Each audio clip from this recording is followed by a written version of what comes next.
The year is 1984. I'm about to be born, and AT&T has just lost its monopoly over America's telephones. One of its 7 new subsidiaries, PacBell, is getting pushed out of the nest, and let's just say she does not fly. The higher-ups have tried everything, restructuring, downsizing, rebranding, but nothing's helped motivate their workforce. So, do they give everyone a raise, invest in infrastructure to improve working conditions, hire emotional support animals? Well, none of the above. As business bullshit author André Spicer explains, PacBell decided to pay tens of millions of dollars for organizational development specialist Charles Krohn's leadership development program. Family, religion, friendship.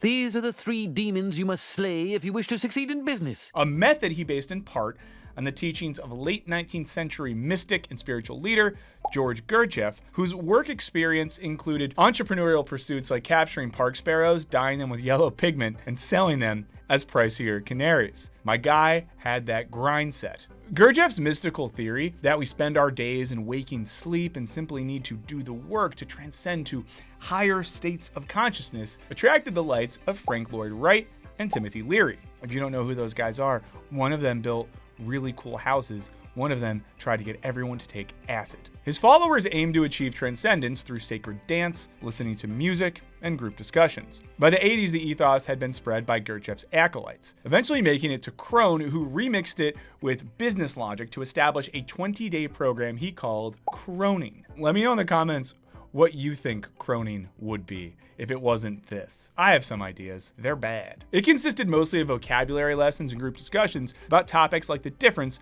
between knowledge and understanding. And I realize it sounds like we're making fun of that because you might be thinking, hey, Michael, don't you guys make videos about things just like that? But the difference is that just shut up, enough questions. Graduates of the program left with cool new vernacular like alignment, end state visions, paths forward, purposefulness, and intentionality. Of course, there were downsides for the telephone company. Meetings now took twice as long, and folks who couldn't use terms like the law of 3 with a straight face were forced out or retired. Dick, you're fired! Thank you. When workers grumbled to local reporters, California's Public Utility Commission investigated, eventually deciding that the program, which had cost $40 million in 1987 alone, was too expensive to justify. The Kroning program is now considered classic lore of the manager the bed variety. The greatest success of the program? Well, arguably the fact that it inspired a long-beloved cartoon strip about how stupid modern offices were. That's right, before this, and before that, Scott Adams got croned. Also worth saying that Dilbert inspired, I would say, one of our favorite movies ever, Office Space. If you haven't watched Office Space, you should watch Office Space because it's a good movie. This video is not brought to you by Office Space. I just love it that much and I'm willing to give it free advertising. Now, you might be thinking, Michael, I didn't come here to learn about how to upsell sparrows or how to destroy a 1980s telephone subsidiary. And don't worry, I know that. You're here to touch base about moving the goalpost. So let me get my ducks in a row, put a pin in it, and run this up the flagpole, because today we're talking about business jargon, corporate slang, and maybe, if you're lucky, we'll circle back on office vernacular. It's real, it's everywhere, and it's so annoying. So why on occasion have I found myself brain dumping beyond my bandwidth, leveraging low-hanging fruit, or worst of all, giving it 110%? Well, let's take ownership and go to market. In this video, corporate jargon is bull. Okay, before we get into it, I want to tell you about this video sponsor, Endel. Now, if you're feeling stressed or having a hard time focusing on daily tasks, or even just having a hard time winding down and getting great sleep, Endel can help you. Endel is a revolutionary app that uses AI to generate personalized soundscapes designed to help you relax, focus, and sleep. Now, the app adapts in real time to personal inputs like location, weather, circadian rhythm, and heart rate. Personalize the sounds for maximum effect. When you open the app, you can choose from a variety of scenarios based on whether you want to focus, relax, or sleep. Now, let's say it's the middle of the day and I need a quick power nap. I might select the power nap scenario, which then gives me a perfectly timed soundscape that will help me relax and get a few extra winks, but then wakes me up in time that I don't miss our next planning meeting about making you all great videos. And these soothing sounds aren't just for show. Endel's soundscapes are based on neuroscientific and psychoacoustic principles. A recent survey showed that many Endel users with ADHD, tinnitus, and sleep disorders say that the app helps them manage their symptoms. So if you need help falling asleep or you're just struggling to relax, check out Endel today. The first 100 people to download Endel by clicking the link in the description will get a free week of audio experiences. And Endel has really helped me a lot. I'm someone who struggles to focus and sleep. So if you're like me, and I bet you are, I recommend checking it out for yourself. And now, let's get back to the show. Professional jargon didn't just spontaneously materialize at a mismanaged public utilities company. Specialized occupational chit-chat had existed for centuries amongst doctors, lawyers, and clergy, basically formally educated dudes who spoke Latin. The modern iteration of office speak sprang up in the 1950s, as Harvard Dean Rakesh Khurana told The Atlantic. Previously, managerial theory had been focused on maximizing efficiency by treating workers like machines. But post-World War II, you had a lot of dudes in gray flannel suits performing banal office tasks at giant conglomerates, where a record number of mergers meant that a Pepsi employee who just really loves soda might suddenly find himself working for Pepsi's new trucking subsidiary. Now, this left employees bored, disillusioned, and craving autonomy. As a result, Khurana says, managers were left wondering, how can we get workers to feel differently about their jobs? Well, the best way would be to change the way people talk about their work. And in fairness, this wasn't a bad idea, because while we often think of language as merely a means to describe our reality, it's far more influential. As linguist Gerlinde Mautner writes, language is central to the process of constructing social reality. It is productive, formative, and creative. It makes things happen. In other words, rather than passively reflecting our understanding of the world, language mediates it. When office workers in the 50s were derided as emasculated paper pushers, it shaped how they felt about their jobs. But when in 1959 consultant Peter Drucker coined the term knowledge worker, the language actively reframed these occupations and how people related to their work. It was a watershed moment in which corporations realized they could motivate employees simply by changing the way they talked about their jobs. Excellent. Thus, the field of organizational development exploded, as did the jargon, with phrases like bang for buck and synergy gaining currency in workplaces throughout the country. Wisecrack's favorite anthropologist, David Graeber, argues that the 1950s also began the era of bull jobs, or a form of employment that is so completely pointless, unnecessary, or pernicious that even the employee cannot justify its existence. Jargon and bull jobs are soulmates. As Graeber notes, all-purpose business language is the language you use when you aren't really doing anything. Now, from there, office jargon has gone through a number of fads reflecting the world around it. Throughout the 60s, burgeoning management theory borrowed from academia, appropriating things like Maslow's hierarchy of needs, which some used to argue that workers should seek self-actualization by employing their creativity in the office. By the 1970s and 80s, as finance took over the economy, people started waxing poetic about human capital and work as an investment in ourselves. After all, you're ultimately just a value add in your corporation's portfolio of assets. But the 1990s saw the real boom in business discourse, coinciding, not coincidentally, with the tech boom. The field of business guru and management consultancy skyrocketed, and each new thinker and company brought ever more buzzwords to the table.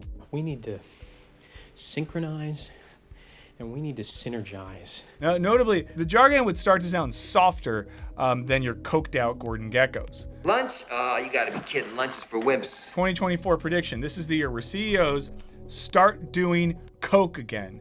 Get your boss yacked off the powder. As Julia Carrie Wong and Matthew Cantor write for The Guardian, where Wall Street is capitalism unvarnished, Silicon Valley is capitalism euphemized. The tech industry popularized language like angel investor, evangelist, revolutionize, and as terms softened, their usage blossomed. In 2011, journalist Tim Phillips noted that buzzwords had exploded in popularity from the late 90s to early 2000s as everything became world-class and cutting edge. That's our vision.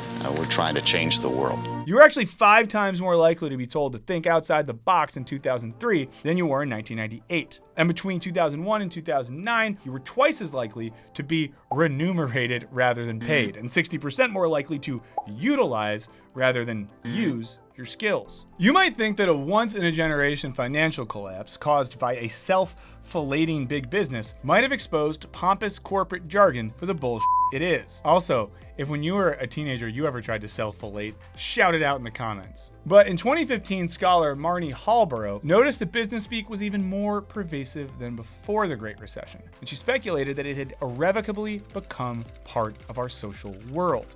Viewing things from today, we think she was right. And to figure out why this universally reviled lingo just won't die, let's drill down into business jargon's moving parts. Now, long before anyone was inviting you to a thought shower, writer Ambrose Bierce cautioned that language cannot be trusted, and the sweeter it sounds, the less we should trust it. The cutest corporate jargon diminishes our vocabulary by creating a single term to supplant abstract concepts. In his book, 1984, George Orwell introduced the concept of newspeak, which was designed to tightly control and simplify language in hopes of diminishing free thought. Now, we'd argue that business jargon does much the same. And by our estimations, the ubiquity of today's corporate jargon is part of what writer John Patrick Leary calls the new language of capitalism, which he describes as a metaphorically rich vernacular in which the defenders of private property speak of virtues and vision, where wage laborers become imaginative artists and agile athletes, and workplaces are transformed into vibrant ecologies and nurturing communities. Any new language worth its salt needs new vocabulary, which Leary segments into 4 categories, though he does note that they overlap.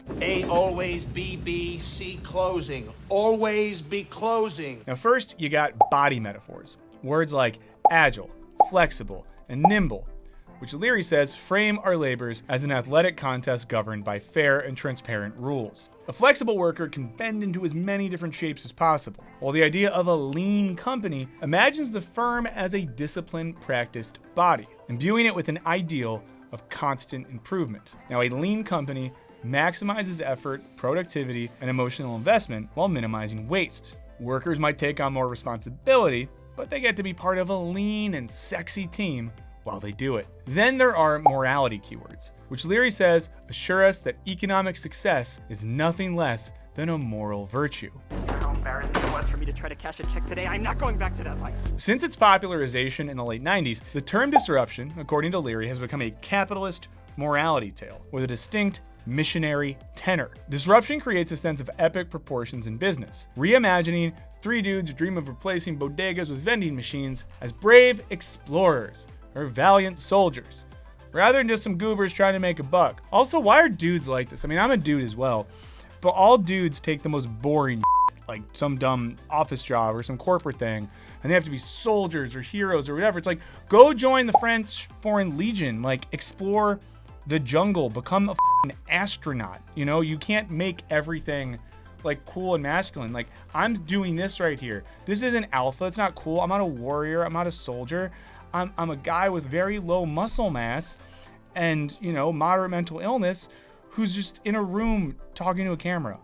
And I'm fine with that. Although I wish I was a warrior. Importantly, disruption as an economic theology of the end of things implies that capitalism is always in need of crisis, of needing business as usual to be violently aborted. But as Jill Lepore writes, the romanticized ideal of disruption also offers the hope of salvation against the very damnation it describes. Disrupt and you will be saved. Unsurprisingly, disruption feels most appealing in times of economic instability, offering messianic potential against Armageddon. Similarly, entrepreneurship has moral connotations. The very mythology of the entrepreneur embodies Weber's spirit of capitalism, where accumulating wealth is imbued with religious virtue. Suddenly, starting a business is expected to inspire spiritual zealotry. The third category of terms reflects the artistic critique of capitalism, hailing from the 1960s counterculture that demanded autonomy, purpose, and transgression. Things, Leary says,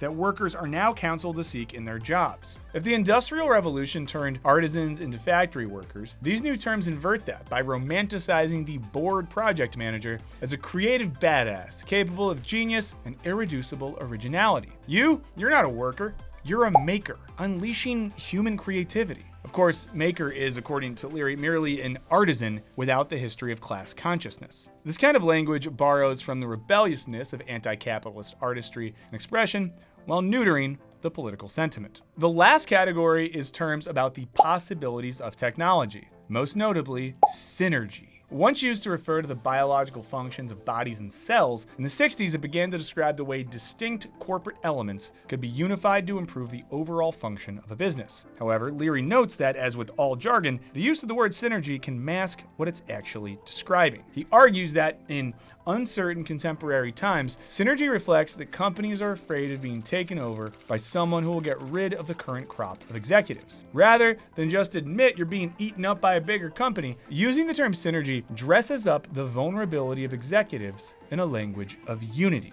Aw, vulnerable executives. My heart goes out to them. And synergy's unexpected underbelly of executive anxiety suggests that those in power can be soothed by the very jargon they employ to keep us whistling while we work, which crystallizes the main point of this language: to blunt the sharp edges of a corporate world that is unpredictable, brutal, competitive, and a source of our ability to pay for food and shelter. In this way, business jargon is a means to render the precarity of today's workplace more palatable. No corporation worth its salt is going to fire you, not when they have a thesaurus worth of alternatives. Streamline, downsize, balance our workforce, de-staff, career transition, restructure, let go, create operational efficiencies. Oh, just fire me, okay? Just fire me. It's no wonder that getting fired has so many euphemisms. Most of these buzzwords come from management theory or consultants, and their wide range of solutions usually boils down to fire people. Or as historian Thomas Frank puts it, every new theory, new buzzword, new movement, new consultant seems here merely to offer another means to the same goal: fewer workers, more output. By softening terminology, business jargon applies an attractive glaze to even the most dire of circumstances. In a 2004 memo, Warner Music Group bragged about being confident they would move ahead with increased strength and confidence as a more competitive, agile, and efficient organization, before noting that yeah, by the way, we're also gonna fire 20% of the global workforce. But who cares? It's not like they have kids. This can also apply to how a corporation treats its stakeholders, often using jargon to obscure bad news while sidestepping liability. Consider a single sentence from Enron's 2000 report: "We have robust networks of strategic assets that we own or have contractual access to, which give us greater flexibility and speed to reliably deliver widespread logistical solutions." Which doesn't sound like the language of a company that's going to fall apart so bad there's going to be both documentaries and narrative films made about how badly you biffed it, like the bunch of Texas criminals that you were. Just as business speak applies positivity to the bleakest corporate ills, it reframes the mundanity of hard, repetitive, and undervalued work. Or, as Leary puts it, the managerial tenor of the terms reflects the way the capitalist ideology renders labor invisible. You're not bleeding out of your eyes over a spreadsheet, you're getting granular. You're not busting your ass for little to no results. You, my friend, you're moving the needle. You're not overworked and being pulled in 50,000 directions. You just have a lot of plates in the air. That 400-page document is just one little deliverable, competing with coworkers for a promotion that you rightfully deserve. Well, hey, that's just some good old-fashioned corporate jockeying. In this way, corporate speak protects an often untenable status quo, which has the added effect of reinforcing existing hierarchy. It gatekeeps power. After all, you can't make it to the C-suite if you don't know what the heck that term means in the first place. Let me know in the comments if you know what it means, or let me know in the comments what you think it should mean. In this way, it ensures that those armed with the right vocabulary, which often just means their parents helped them pay for an MBA, are able to maintain their power. Mautner writes, "Mainstream managerial discourse creates and sustains inequalities of power." And it would be one thing if managerial discourse only followed us through our working lives in corporate America. But guys, here's the thing. It doesn't end when we leave the office. Linguist Phil Graham, among others, has observed the infusion of money logic throughout the totality of human existence. And where business logic starts encroaching, the language and practices that we associate with it start following us home. We invest in a gym membership to improve our marketability on dating apps, or worry about whether the courses we take senior year will make us look like rock stars on our job applications. As a result, it's no surprise that we've been witnessing, as Philip Hancock and Melissa Tyler have observed, an ongoing managerial encroachment on life beyond organizational boundaries. Blogs written by chief visionary officers ask if we're a value-added friend who can help someone achieve a goal instead of just like being fun, have a beer, and shoot the shit and watch The Office with. Meanwhile, manfluencers promise to help you land a high-value woman. What a way to talk about a human being, by the way. Fellas, that's a good one. The options of blending commerce with humanity are endless. You know, you can run your business like a family. When I talk about this idea, I get a fair amount of pushback from people. Make relationships your greatest assets. Be the CEO of your own house.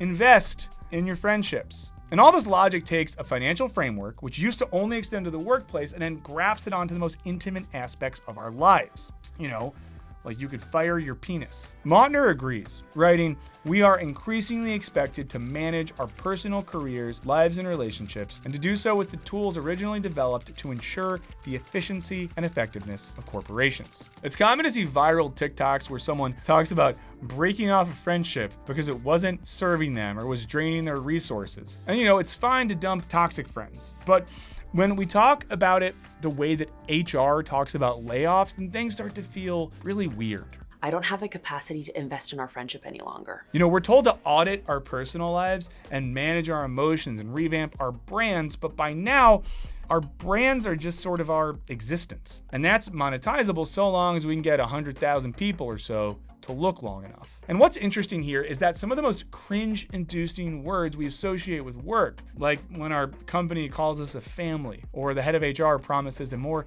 inclusive culture, these are words that originated outside of business. These words were reappropriated by corporations in hopes of eliciting the same emotions once reserved for people who actually cared about us beyond our market value.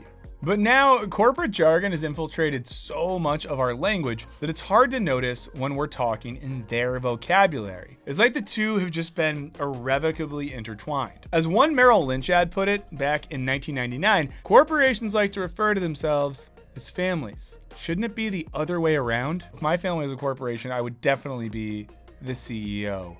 And I'm not gonna, tell you who, but some people are getting fired. When the language of capitalism becomes something that we're all fluent in, it changes the way we think about ourselves, others, and the world. And when the linguistic choices we make in the workplace to appease those in power follow us home, it makes it harder to see our lives outside of a market perspective. That is, it makes it harder just to be a human. Now, before you despair that you're doomed to spend the rest of your life talking like Dilbert's boss, we have a warehouse filled with lethal lozenges we are currently converting for usage in ancillary markets. Consider this. Language, as we've seen, is inherently in flux, which means if we hate the linguistic status quo, there's something we can do about it. As linguist Florian Coulmas explains, language is neither deterministic nor random. Luckily, in the process of learning, we do not just repeat what our elders said, but recreate our languages anew, adapting them to our purposes, and hence bring about change. In other words, if we refuse to buy into the office jargon we hate, if we actively resist it, maybe, just maybe, we can stop interfacing all the time and just start communicating. But what do you guys think? Is business language turning us all into the middle managers of our own lives?